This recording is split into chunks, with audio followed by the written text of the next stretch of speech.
News that make you laugh. Shows that make you think. Music that moves you. It could only be one place. Universal Broadcasting Network. Tune in at ubnradio.com. They're just happier than us these days. I like the music, Kurt. I don't know how to talk Love it. Thank you for finding it. No problem. I'm going to do a dance show one day. Anyway, thank you for the music, and thank you, everybody, for being here today. Another really fun edition of What's Up with Kobylt and Friends. Where's my applause? We're late with my applause. Sorry, my studio audience is coming in, but they're just a few minutes late, so hang on a minute. There it is. Oh, there we go. Okay, thank you very much. Thank you for tuning in, like I said, for another fun edition of What's Up with Kobylt and Friends. A great show today. On the phone right now, we've got Bill Marler. I found this very interesting when my producer brought this up to me. You're an attorney, and you are a food expert, and you talk about 6 items that you absolutely refuse to eat, and you specialize in food poisoning, correct? Where are you calling us from right now? I'm actually in Honolulu, Hawaii, where I flew in last night, and it's. I know it sounds like it's vacation, but I did. That's the first thing I said. I said, "Yeah." I said, "What are you calling us from the beaches?" There's actually, unfortunately, a large hepatitis A outbreak, which is a human fecal pathogen that's been determined to be linked to raw shellfish, scallops in particular. 168 people thus far have been sickened. About half of those people hospitalized, including a gentleman who's now on a liver. So it's a significant and serious outbreak. And so I'm here actually representing people and talking to families. So that's not quite a vacation. Was it at a particular hotel or anywhere in particular, or it's just an outbreak throughout the area? It's been to a sushi restaurant, but it's been linked back to a importer who imported raw shellfish from the Philippines. So the concern is that it's potentially could spread both throughout Hawaii and onto the mainland. So the FDA and CDC are involved.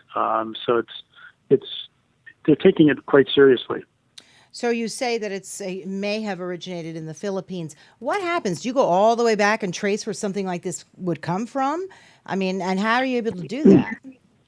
Yeah, no, absolutely. That's exactly what we do. Wow.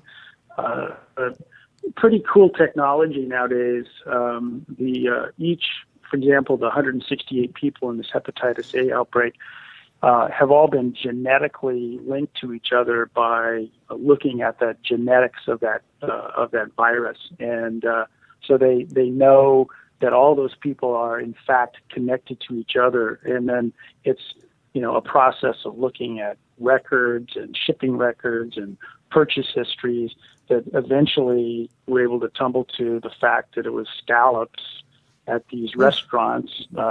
And then we found out who the supply chain was, and then we're ultimately going to push it back upstream to figure out how it happened. The part of the reason why you do that is you want to be able to try to prevent this thing from happening again. Something like that, though. If they cooked it well, but I guess these people are eating it raw, right? Because I know on your list, shellfish. Absolute no. You exactly. don't. Okay. Give us the 6 or 7 that you will. Go ahead. Raw shellfish is a risk. Shellfish are filter feeders, and so exactly. Whatever's in the water will get into their little bodies. And hepatitis A it's rare, very rare, but it can happen if human fecal viruses get into the water. It's unfortunately to kill hepatitis. It's very difficult to kill hepatitis even with your cooking. You have to cook it to about 185 degrees, which is for shellfish is a fairly high temperature. And in a state like Hawaii, a city like Hawaii, that lots and lots of sushi restaurants, it's just a big risk. I'm not a sushi person. You know, joining me in studio, we actually have another guest, and he's going to be on in a little bit. He's actually the owner, proprietor of our network, the UBN network. Tony Sweet, thanks for being here, by the way. Thank you very much. I met. How you doing? Yeah, he's a pretty big guy. I got the big guns here today in the studio. But I have a question. Do you eat shellfish? I won't go near it. I'm afraid of the stuff that's not cooked, I have to tell you. Nothing raw. I never Me was. neither. I'm from Kansas, and the old joke is anything raw is bait. So I don't eat raw. Yes. Anything raw is bait. Did you hear Yes. that? Give us your 6 or 7 that you tell people to stay away from. And I know myself, when I go to a sushi restaurant, I'll go and have something vegetarian. I'm just not interested in eating something that was raw. That I just feel like it doesn't feel right. No. I'll eat my raw veggies. But you say not to get raw vegetables that were cut up. You know how when you go to the grocery store and they're already pre-cut because you're lazy and you don't feel like doing it yourself? I've done this 100 times. And you're saying don't do that, right? You're saying don't do that. Don't do raw. Don't do shellfish, correct? Yeah. So let me. I'll run down my list. Now. Yeah, please. Pick them apart. So the raw shellfish is a risk because of what we're experiencing today. As it relates to sort of generalized sushi like raw tuna, those are something that's not something that I would eat, but the risk profile is much lower because, raw muscle meat in the fish is actually probably a safer bet than raw muscle meat in, a cow or a sheep or a goat. And because we don't have the same bacterial problems in the ocean that we have in a feedlot, but we can talk about that some more. The pre-cut fruit and vegetables, the risk there is handling. The listeria bacteria is becoming much more prevalent, and it grows really well at refrigerator type temperatures. And so when you're having multiple people handle product, handling. It's all the handling, handle product and then it stays in these bags for a long period of time and gets in your refrigerator. This bacteria grows at refrigerator temperatures, and if you're an immune compromised person, you're young, you're pregnant, or you're elderly, it can be deadly. And we've seen some pretty deadly outbreaks linked to pre-cut fruits and vegetables. I was really surprised that on your list, bean sprouts. Why bean sprouts? Sprouts are probably the one food item that keeps me, unfortunately, in business all the time. There is a sprout outbreak occurring nearly, every month. Some of the largest foodborne illness outbreaks and most deadly foodborne illness outbreaks in the world have been linked to sprouts. In Japan, Germany had thousands and thousands of people sick and hundreds of people with kidney failure and dozens of deaths. So sprouts, just frankly, from my perspective, aren't worth the risk. And a lot of retailers, the big ones, Walmart, Safeway, Kroger, have actually stopped selling sprouts in their grocery stores because they're just so dangerous. I got to tell you, Bill, they're in just about every salad you order, right? I mean, when you go to the store and the restaurants, they're always in there, right? Sprouts? Yeah, and I would ask they're that cheap. they don't put them in there. Just say no thanks to the sprouts. Hold the sprouts. Bill, just don't eat them. Bill, can I ask a question, if you don't mind? Sure. My question is because everybody, I grew up, where my parents and grandparents grew our own vegetables.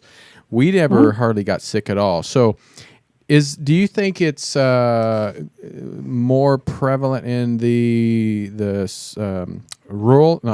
suburban, inner cities, not inner cities, but just cities in general, of getting sickness? Because I don't remember getting sick at all growing up and having multiple people handle my food. Or does it matter on people's allergies? Because one person can eat the same food and not get sick, and then the other person gets sick. Your immune system, without a doubt. One absolutely. person's immunity. No. Yeah. There's always a difference between all of us. If the three of us had all gone out to dinner, we all ate sprouts.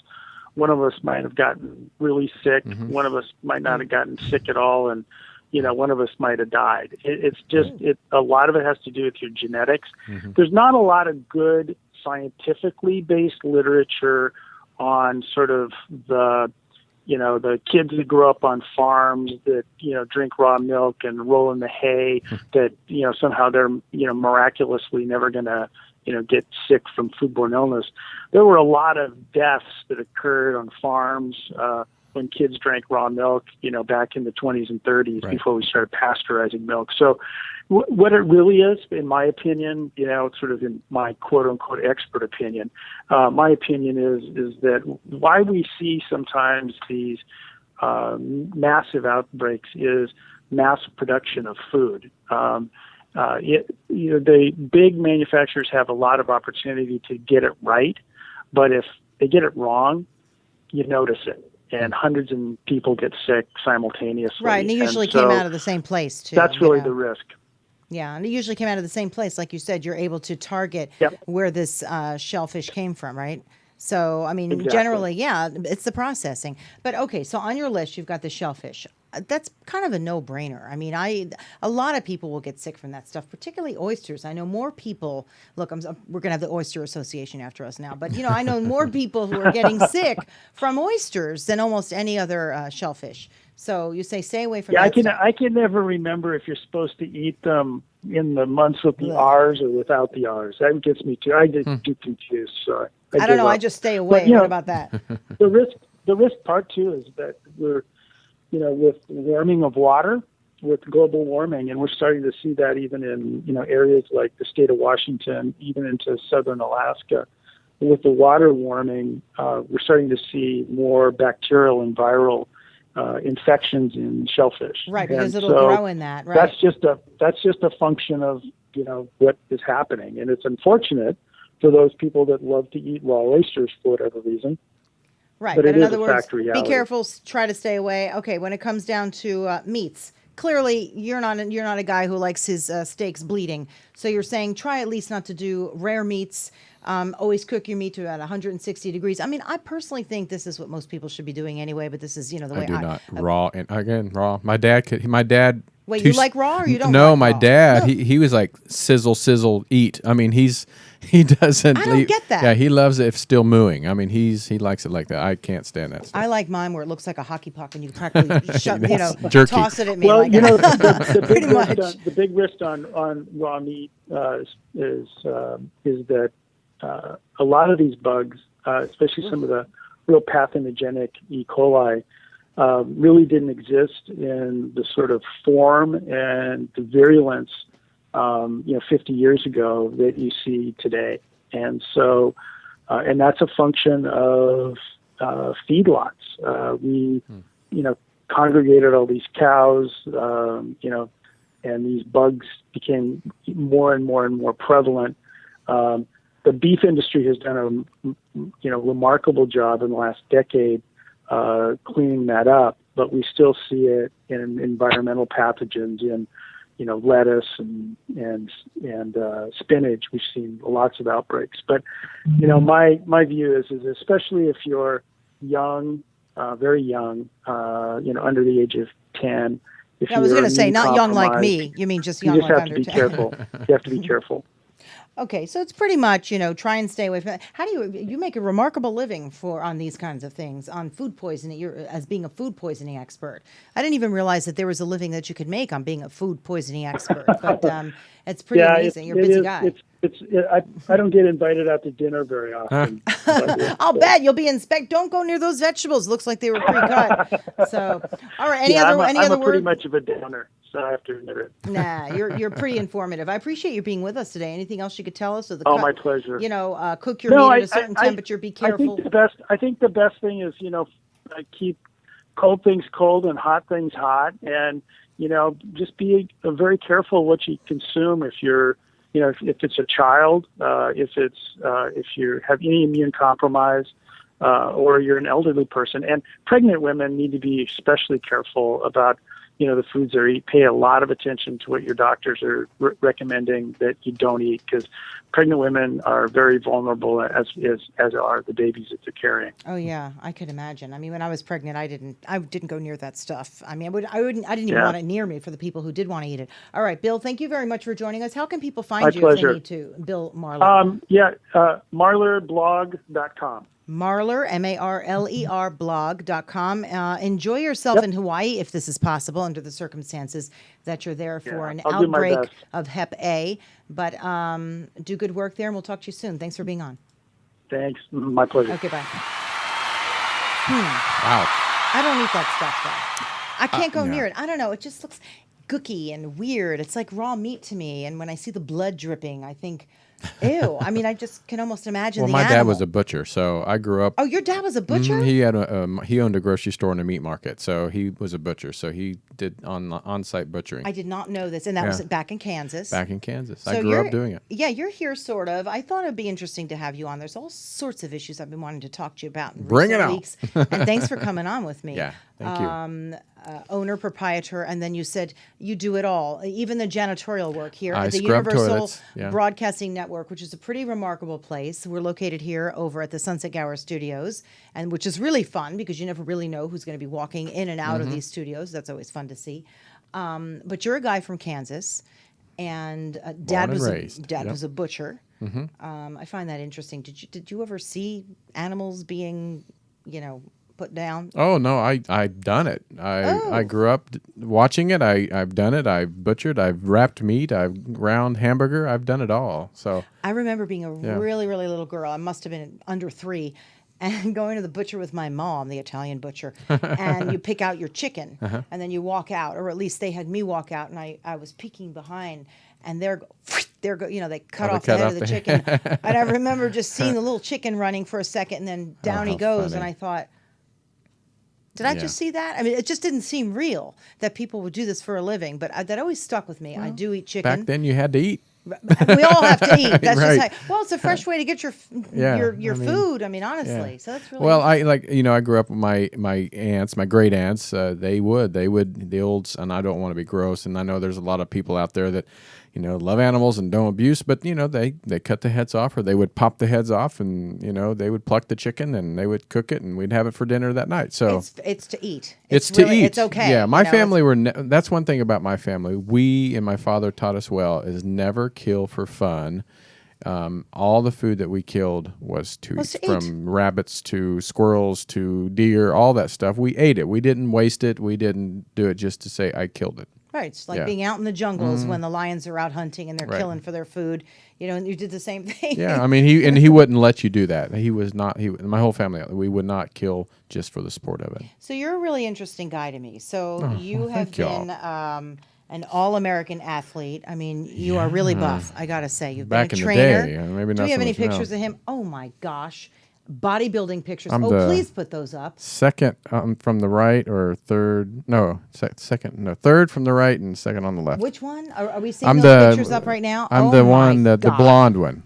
I that can't one. see without my glasses on, but Yeah. look at you. Are you still built like that under all this? Heck no. No, you're supposed to say, yeah, Deborah, I really Oh, sure, am. yes. Of course I am. Yeah, if I would just get back to the Wow. gym, I probably could get not that lean, but yeah, because that's been 30 when I was 32, and I'm 46 now, so 14 years ago. Shut up, Were you- Kurt. I see Kurt behind there looking at me. Were you Don't doing look that at my back belly. in Kansas, or did you come In out here in Kansas Los City. Angeles? No, I did that in Kansas City. It was a Gold's Gym Classic. A lot of my friends were doing it, and I thought, I think I'm going to try to do it. And at 3 months, I only had 3 months to prepare. And you ended up like that? Yeah, well, I was pretty much in great shape before, so Gosh, I know. And Tony. then I took third overall. So yeah, so there's probably about 60 people that competed. So I took third. I honestly just wanted to see how lean I could get.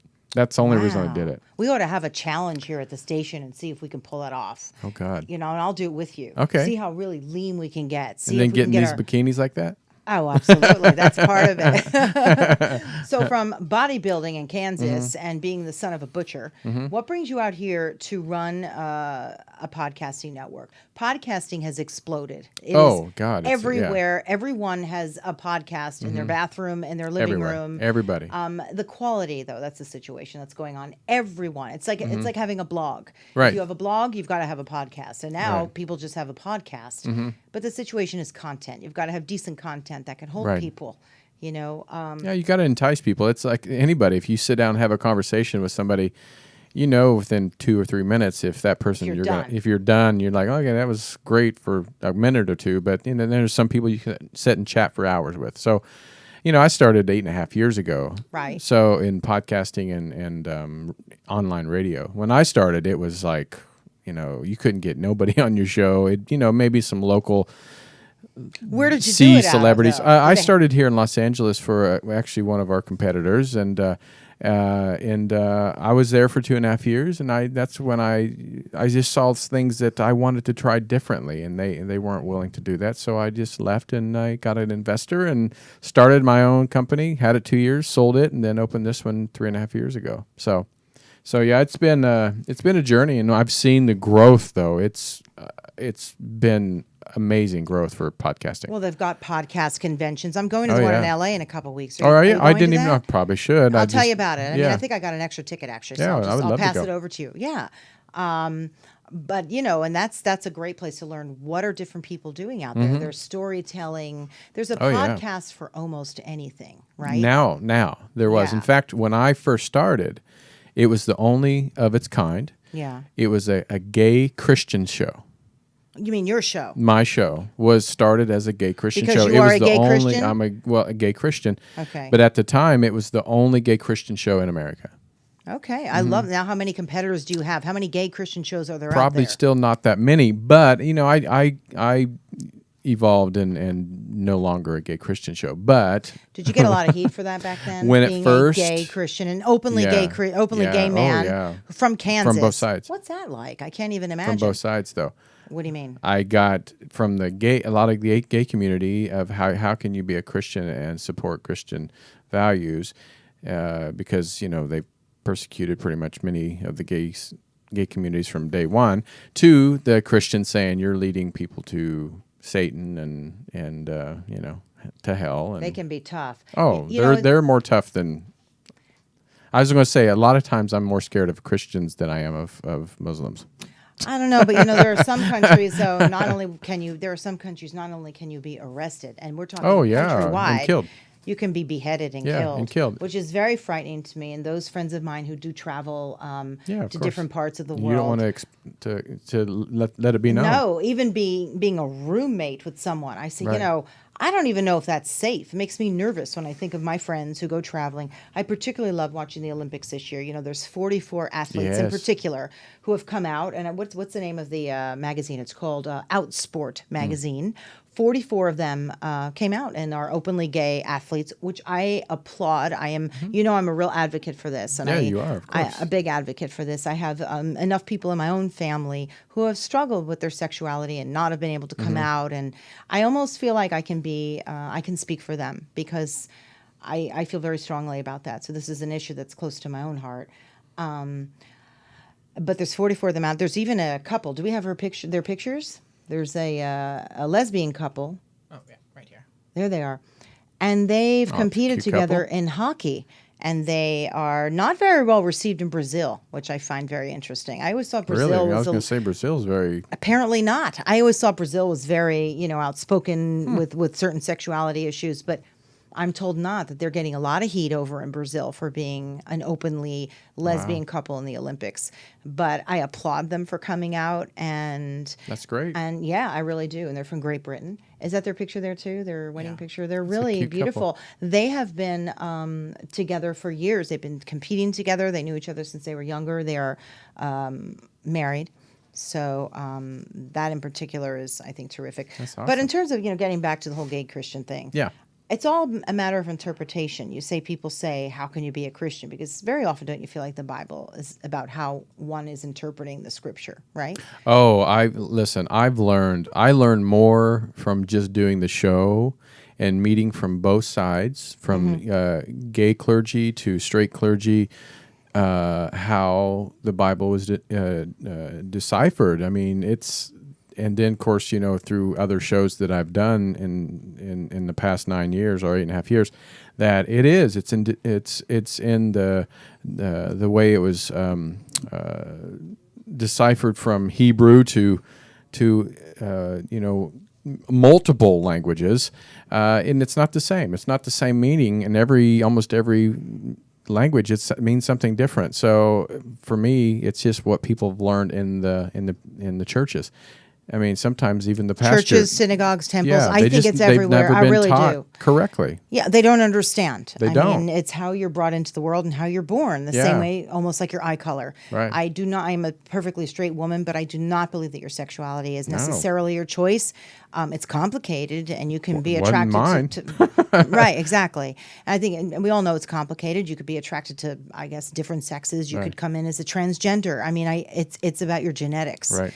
And I feel so badly for all the people who have struggled because of that. I really, really do. But look at what went on in Orlando, because we talked about that. As soon as Right. that happened, and as soon as they said that he went into a gay nightclub and shot these people up, the first thing I said to my husband was, "This is a gay man in hiding." I knew it. There's And a lot of them out there. There's a lot of them out there. Protest too much. They protest so much, and then in the name of religion, you know, they are doing stuff, you know, killing and doing all kinds of things to gay people, when in fact they're in hiding themselves. That, I course. think, is an important thing. There's so many people out there. And I'm 46 years old, and looking back over my lifetime, seeing how many of these, you know, ministers, preachers, and high ranks, lower, you know, like 200 people in their congregation, from senators, congressmen, that have protested so much and been one of the top anti-gay anything, then end up getting caught with a guy. gay lover or a massage or whatever. I mean, so for me, it's like anytime they do yell out so much, then I just You just figure. null and void. I'm like, I don't take them at their word at all. I agree with you, because why would you have so much hatred in you if you didn't have such Right. an, you know, and I guess you're trying to fight it from within. Right. That's where people need to be educated. Why are we fighting it from within? Why can't we be? Amen, sister. So much education, but we really have to get it out there. Straight people especially. It's almost like, sometimes I think about what went on in the 60s and 70s with black people, and you really had to have white folks out there and black folks Right. out there marching side by side and saying, this can't be. Right. It's almost the same thing. Like, we have to just go side by side with this. See, so. you have, and I think this way, you have more power than I do. Exactly, to get it out there and say, no, there's nothing wrong here. They're the same. Yeah, because when people hear me, it's like, oh, he's just a gay man. That's right. Trying to, He's crazy. But when it's from a straight woman, that, you know, their voice is louder, because it's like, well, I don't, you know, I'm not gay, but I support, and I think it's not, you know, a chosen lifestyle. It was, you know, you're born with it. I know it's a gay gene. I know that there's people in my family that definitely are gay and that never came out. I know they are, and it's Right. part of the gene. Right. But you're right. And we do need to stand side by side. So, okay, so that was your first show, a gay Christian show. Since then, you've evolved to On Air with Tony Sweet. I never Tony Sweet. And your other show is Truth Be Told with Truth Be Tony and Told. Eddie. That's honestly I that's love one that of my show. favorite. I love that show. You guys have such great chemistry. Wait, at the moment, I think we have our next guest on, but if she can just kind of hang on, because we're still sort of talking to my first guest. Sorry about that. Just hang on. You know, we kind of just fly by the seat of our pants around here. Okay, so Truth Be Told. Truth Be Told, you know, that's another one where I've learned so much, because, like I said, as you know, as a gay Christian, going into the paranormal world and ancient civilizations and religions that are way older than even Christianity. Of course. So I've learned so much from each of, you know, people that from on Ancient Aliens and some of the History Channel's host and in their research from thousands and thousands of years ago. That's what I find fascinating now. Entertainment's great, but I love learning from ancient civilizations that can help us evolve as we are today. Yeah, but that's why, because of the love and your interest in this, that's why you've got over 500,000 followers, which is pretty tremendous. That's huge. How do you go about picking the people, your podcasters? Because I know that you have a barrage of people running in and out of here who would like to have a show. I guess first and foremost, they have to be decent on the air. They have to be able to speak clearly. Well, there's a lot of networks that will let anybody and everybody, and that's fine. If that's their model, that's fine. But I want to interview people. I want to see what they're interested in, what is their purpose of having a show, and then in kind of giving me a rundown of, you know, are you going to be able to take on an hour or 2 hour show and be interesting at least 85% of the time, because there's always going to be times that it's that low point. But Not with me. No, not with you. No, But, absolutely not. But you know what I'm saying. There's times that you're going to have to carry the show. So for me, it's very important that you come in with an idea that you're passionate about, and also that you have structure and can deliver it in a way that your audience will be engaged the whole way through. So it's important. It's important. What are some of the bigger shows here that really are drawing an audience, would you say? Well, one of our newest shows is James Van Praagh. Okay. James Van Praagh, if some of you may or may not know. There he is. Yeah, James is one of the top mediums in the world. He had his own television show. He was the creator, not of Medium, but of Ghost Whisperer. He created Ghost Whisperer. I want to have him on the show. Yeah, he's phenomenal, and he has, like, his shows are huge, and he does, like a teaching at the beginning of a show, and then call in for readings. And then, of course, we have Char Margolis, who's another top medium in the world. She's terrific. I She's love her. Love Char. Animal Magnetism with Carolyn Hennessy. Oh, I love her. Who's an actress you might know, but for me, she brings to the table of not just advocacy, but conservation of big animals. Mm-hmm. So, and there's so many people that, they don't believe in zoos. Well, she's trying to give both sides of why they should have zoos, and then how zoos can be better. So, and then, then yourself, of course. And then we have Dates and Mates. I don't know if we have Dates and Mates in there, but Dates and Mates, it's more online date, or dating in the modern world. Damona Hoffman, she has her own television show. That would be difficult. Yeah, being out there. It is. It's hard. I mean, if people like ourselves that we're just in our late 20s, but we had to do dating differently. We had to do one-on-one, face-to-face. Where now it's like you just swipe right, swipe left, and you can. It's almost like you're shopping at a grocery store. Swiping stuff with my girlfriends. I've a lot of single girlfriends, and they're always swiping, and I feel so badly for these poor guys who are being swiped away. I mean, literally. Your guy that you may want could be a swipe that you just tossed away. That's got to be really difficult. And then what the bad thing, when the swipe, and I know we're running out of time, but the bad thing is when swipe, it's like getting a like. Even if you match them, doesn't mean they're interested in having you go on a date, but they just want to say, hey, I have like 400 people that swiped me and that we match, and they just never say a word to you.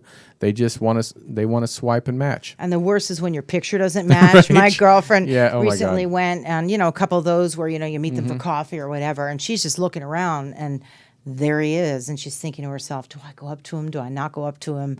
He doesn't look anything like his picture. Of course, she did the right thing, and she introduced herself. But I use my bodybuilding picture. No, yeah, but that's really you. Okay, just a couple of years back. Right. So, one more thing before we go to our next guest.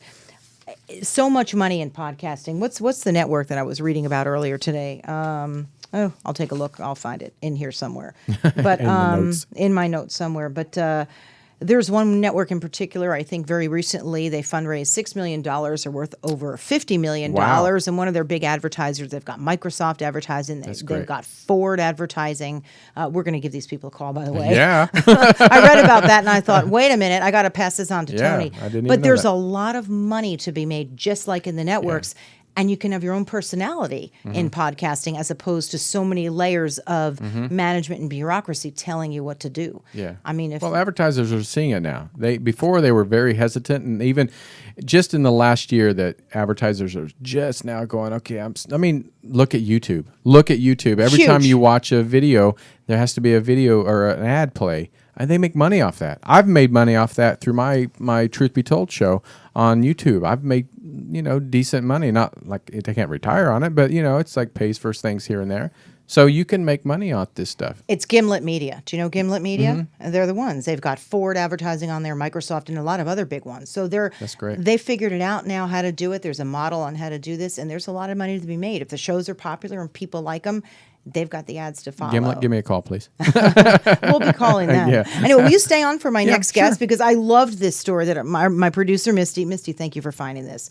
How single people are, in fact, according to a study that she's conducted, may be, in fact, healthier and happier than many of our married friends. Right now we've got on the line social psychologist Bella DePaulo. Is that how you say your name? Yes. Oh, thank you so much. Thank you for being here. Thanks for having me on the show. Thank you.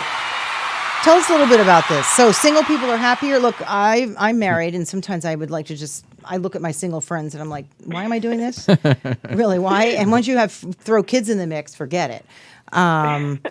So tell me about this. Well, there's these studies that follow people for years. So they start out before they get married when they're single, and they ask them every year, how happy are you? How happy are you? How happy are you? And what they find is that when people go from being single to getting married, they might get a brief period of happiness right around the wedding. It's so exciting. But then it's a lot of sex 24/7. That's why. Sorry. They can't go back to being as happy or as unhappy as they were when they were single. And that's only for the people who get married and stay married. The people who get married and then divorce end up less happy than they were when they were single. Oh, is that true? I know. See, Yeah. do you have friends that are everything? I have the single friends, the married friends, the divorced friends. I've got it all. My divorced friends actually are a little happier because they were so ready to get rid of their spouse, whether it was a guy or a girl. Yeah. They're probably happier than they were at the end of their marriage. I think so. Yeah, but I have to tell you. That is true. But they were even happier when they were single. And I read on the average. And I read your study, and it said, for the most part, single people are happier. They're better friends. They're better daughters and sons because they have more time for their friends and their parents and their siblings. But aren't they always kind of looking for somebody to be with, and not just cuddle? That's the myth. Now, some single people are, but what gets really overlooked in the culture, in society, everywhere, is that there are some people who embrace single life. I call them single at heart. These are people for whom living single is the way they live their best, most authentic, most meaningful, and most fulfilling lives. They are not looking. Are you single or married, may I ask? I am. I'm single. I'm single at heart. I've always been single, and I always will be. And a really interesting thing has come up as I've done this research and this speaking is that people will say, oh, well, you're biased because you're single. But you know what? There have been nearly a century of researchers who are married and study married life and claim that married life is better, and no one ever, ever, ever says, oh, you're biased because you're married. It's true. And in fact, as a methodologist, somebody who has taught graduate courses in research methods and was a Harvard-trained psychologist, I can tell you that the studies that people use to claim that getting married makes you happier are totally flawed. And when you look at the best studies, like the ones that follow people over time, that's not what they find at all. So who's biased? All right. So what are people finding? Now, again, I do know some single people, and they are very happy to be single. And in fact, when they go on dates, for example, maybe the person they're dating gets attached. But they're so happy being single, they don't attach. That's one issue, right? Like, careful if you're dating somebody who just kind of wants to be a single person, because they're really not going to attach. You agree with that? I do agree with that. Yeah, but it's not about attachment per se, because single people often have very deep attachments to people in their lives, such as their closest friends or their siblings or maybe their parents. Or, single people are actually more connected to other people than married people are. Well, they have the time. Well, I don't know. Is that really true? Because, if you're single, you're doing everything for yourself. You're not splitting, you cook dinner and I'll go take care of the car kind of thing. Well, that's what I said. I said you have the time when you're single. You have way more time. And you have the time. I don't know about that. Really? I don't know about that. Oh, I don't know. When you've got 3 kids that you have to do something for, and, a husband and a job. How about single parents with 3 kids? Yeah. Single versus married is different from parents versus not parents. It's funny. I knew you were single because of the way you're talking. You have a smile. Doesn't she talk with a smile? Right. Someone once taught me when you pick up the phone, smile first and go, hello, because then you sound happy. Or if you're in a pissed off mood, you should smile first so that you're you're talking with a smile. And I can hear that in your voice. So you sound very happy to be single. Are you single, and Tony? I love talking about this stuff. Tony, you're single? I am single, and I think for me, growing up in my 20s and 30s, I felt like I had to have somebody, and I would get involved, and I had a few long terms, and then they got shorter and shorter as I got older. Now that I'm 46, even though it would be nice to have somebody in my life, I'm actually very happy being single. Like, I've been single for 4 years, and I've actually been enjoying myself, getting to know me, and just seeing where I'm taking myself, not have to deal with all the baggage of And, Anybody else's anything Right. is what it comes down to. Go ahead. And that's also something that research shows, that single people who like their single lives actually get a lot out of solitude. So rather than being afraid of being alone and, oh my gosh, I might be lonely, instead they find that solitude can be great for reflection, spirituality, rejuvenation, creativity. It can be a really good place to be. You also wrote that single people can have better health. They live longer. Is this true? And that they have less illness, particularly cancer. Is that true?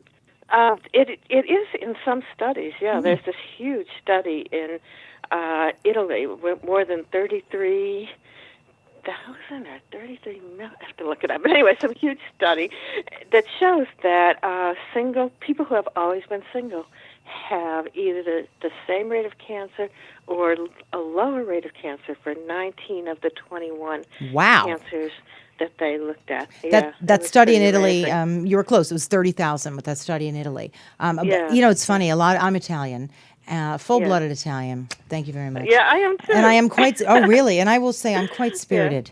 I like to use the word spirited. My kids will say crazy. I'll say, no, I'm just spirited. So let's look at it that way. That they're probably texting me right now. No, you're not. You're crazy. But a lot of Italian women in particular, they don't want to marry. The rates of marriage in Italy, I think, are the lowest of almost any nation I know, and they're supposedly a Catholic country. It's like average for men to be living with their parents when they're 30 or 33. Yeah. It's pretty amazing. Oh, God. But women in particular, they don't want to marry. They want to be single in Italy. Because they don't want to. They feel like they're confined. They have to cook for the man or whatever. At least modern society in U.S., you don't have to marry and cook and do a lot of the traditional things. I wouldn't have known that.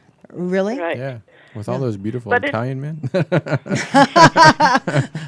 Maybe the men want to marry. Yeah. But the women, they're not into it. There are rules that get associated with Italian marriage. And one of the things that I found about people who stay single is that they experience more personal growth and development. So, for example, they agree with statements like, for me, life has been a continuous process of learning, change, and growth.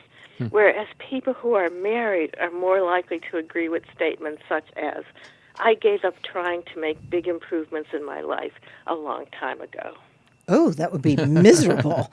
I always feel like I'm progressing. I feel like it's all a journey until your last breath. I really do, but I've always been like that. My husband's a little more staid in his ways, but I'm not. I'm just sort of a free spirit, and maybe that's why it works. I'm not sure. Yeah, well, maybe. Yeah, I mean, I have never really been single. I was so young when I got married. It was ridiculous. And I always tell John, he better watch it because his shelf life is expiring. And I mean it, by the way. That's something else that's really changing a lot. I mean, in 1956, men on the average got married at 22 and women at 20. Now it's up to 29 for men and 27 for women. So that means of all the men who got married, half of them by 29 aren't married yet. Yeah.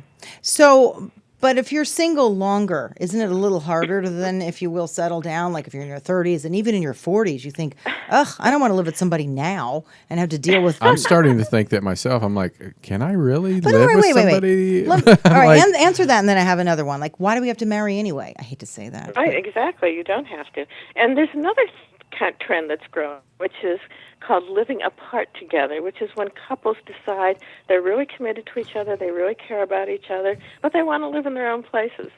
How does that work? I don't get it. Like book, How We Live Now. But then how are you? Wait, tell me again. Your book, what? How We Live Now? How We Live Now: Redefining Home and Family in the 21st Century. Can you plug that for me? How can people find that book, by the way? Anywhere. Amazon, Barnes & Noble, hopefully in your local bookstores. Okay, and tell us the name again. How We Live Now. Okay. Defining Home and Family in the 21st Century. All right, so now The book that's more about single life is called Singled Out. Okay. How singles are stereotyped, stigmatized, and ignored, and still live happily ever after. I love that you live your life this way and you write about it and you write about your experiences and others. Now talk about the two people that are living separate lives, but yet they're a committed couple. I don't know how that can be. If you live a separate life, don't you just want to live a separate life? Their lives are intertwined, but they have their own place. They each have their own home. Sometimes it's next to each other. Sometimes it's down the block. Sometimes it's even farther away. But the people who do this often say that rather than creating distance in their relationship, it saves their relationship. Because if they were under the same roof together all the time, they'd kill each other. Well, I could see that too. But what about, okay, I've got to broach this one. What about sex? If you're not in with one person, or I guess people are just running around having sex with different partners all the time. How is that working? If people are single and they don't have... a long time ago, it used to be shameful to have sex outside of marriage. Now it's really not. So that's one part of it. And then another is that for a lot of people, even though this doesn't get much attention, there are people for whom sex just isn't that big a deal. Really? So I'm a very passionate person. What can I say? I'm Italian, so I hear that and I think, lots of people are, but type there you go. You learned something about me. Google sometime, and you'll see it's becoming a thing that's getting more attention. What? That people are not as sexual today? What do you think about that, Tony? There are some Cough people it who up. just aren't that interested, and I think it's a good thing for that to be out there because we've had the pendulum swing back and forth, and we've been in this place where sex is so celebrated. The more you have, the better, etc. And for some people, that's true. But there are people for whom it's just not true. And we should acknowledge. My main thing in all the research and writing and speaking that I do is that we don't all have to follow the same life path. That's with anything. Some people want sex a lot. Some people don't. Right? That's just the way it goes. Tony, what about you? And we are so fortunate to live at a time when we don't have to all do the same thing. And again, that's with anything. I sometimes even wonder, why is there marriage? That's a whole different conversation. Oh, yeah. If people are committed and they're feeling good about themselves, but that's a different conversation that, most of society believes in it. It works, I guess. And, that's where we are in the world. But I really enjoyed reading and learning more about you. You say you do a lot of speaking.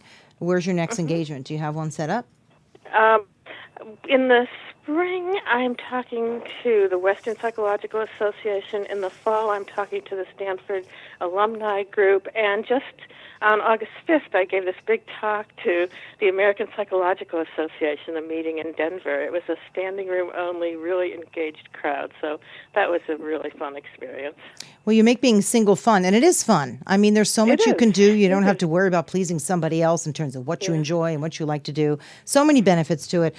Social psychologist Bella DePaulo, thanks a lot for being on with us. It's been a lot of fun, and we'll have you back on. Bye. Okay, thanks. That was fun. That was fun. That was a lot of fun. Yeah. But you could tell she was single.